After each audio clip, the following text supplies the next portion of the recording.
ভাবা যায় জাস্ট মূলা দিয়ে এত মজার ছোটো মাছ রান্না, তাও আবার মায়া মাছ, আর এত যে মজা লাগে! আমি আগে কখনো ট্রাই করিনি, ফার্স্ট টাইম ট্রাই করেছি আর খুবই অসাধারণ লেগেছে। এই জন্য আপনাদের সাথে রেসিপিটা শেয়ার করছি।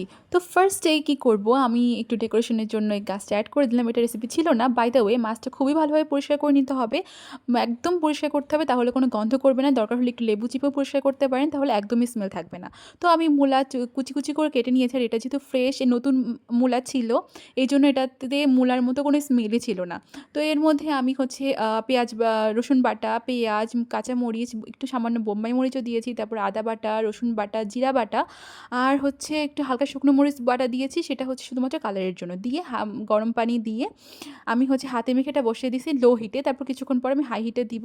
এখন হচ্ছে এটা এভাবে আস্তে ধীরে রান্না হবে। লো হিটে দেওয়ার কারণ হলো এটা যাতে ভালোভাবে সেদ্ধ হয়। তো প্রপার কুক হয়ে গেলে, এরকম তেল ওঠা ওঠা ভাব আসলেই আমি চুলা থেকে নামিয়ে নিব। অবশ্যই ট্রাই করবেন আর আমাকে জানাতে ভুলবেন না।